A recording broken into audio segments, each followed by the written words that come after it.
when you're younger, they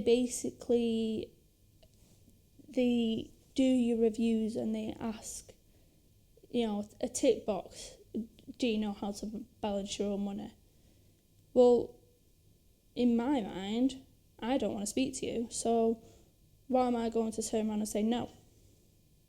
If I say no, then I've got to sit in front of you, who I don't get along with, who controls my life, and you've got to try and tell me how to control my money. There's not enough of a relationship between social workers and looked after people to be able to do that, I don't think. And I don't think that's necessarily their fault, and I don't think that's necessarily our fault. I think it's a line in the middle that no one quite understands, which obviously might make that harder. But care leavers, they just kind of get left. You've hit the age where you're no longer under us, so you kind of got to go and do your own thing. You kind of got to go and get your own information and do everything yourself. And I think that makes it a lot harder for care leavers because they've depended on somebody else for so long. Whereas if you were with your family, you wouldn't just be cut off. You'd be helped and pushed, and you'd have things explained to you, whereas in care you're just kind of left to it, and you're left to your own devices, sort of thing. I was told the whole time of me being in care that on my 16th birthday I could get my own flat, and then 3 weeks before my 16th birthday they said when you're 17, and then 3 weeks before my 17th they said when you're 18, maybe even when you're 21, and I thought I was in a lovely care home, 2 to 1. I loved it. I genuinely loved it. I felt like it was my family. That was my best placement.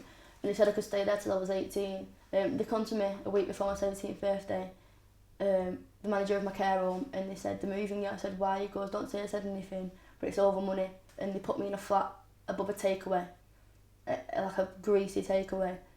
And within about 3 weeks of me being there, I'd heard scratching in the walls, and there was rats in the flat.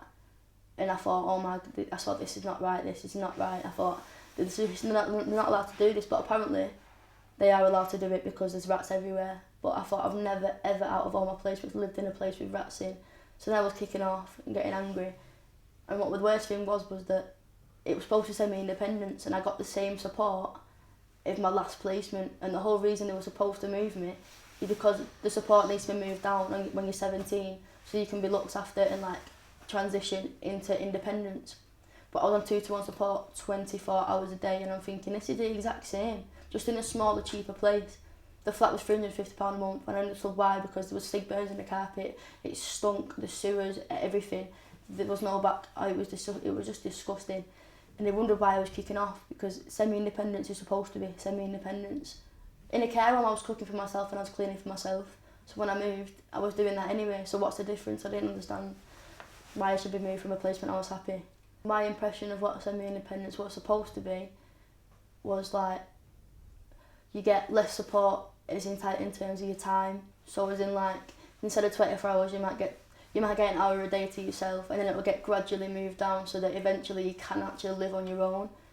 Whether it's every month it gets moved down by an hour, eventually you'll have no support whatsoever, and that's what needs to happen, because it's not semi-independence if you've got someone there 24/7.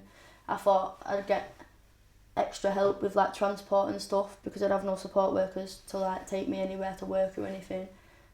But it wasn't. It was just exactly the same as being in a care home, but they didn't have to do anything for me. So they literally just sat in a room all day. They didn't even need to speak to me. They didn't even need to ask me any questions. They didn't have to go anywhere with me. They literally just sat in a room. Half of the time I'd walk in, they wouldn't even say hi to me. I'd have new staff sat there, they wouldn't even say hi to me. And I just thought, for God's sake, I understand it's semi-independence, but I should still get a little bit of support. As a care leaver, I think when you actually do get signed off and leave care, I think that there should be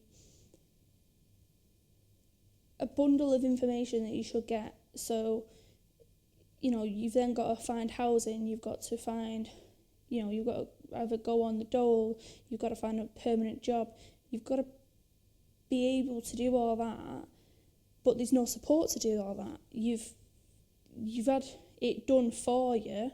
You've had someone that's controlled your life, and then all of a sudden they just kind of go, right, well, you're on your own now. And I don't think that's fair. I don't think that's right. We should be able, people should be able to have someone that will say, right, well, let's go through your finances, see what you can afford, because this is the day that I'm going to sign you off. Maybe I can help you find another job to maybe get some more money or whatever to help you live, to help you have a house or have a flat on your own, be your own independent person. I don't think that's available. Or if it is available, I've not heard of it. Because when I got signed off, it was basically, have a good life, see you later. And I don't think that's acceptable. I don't think it's right.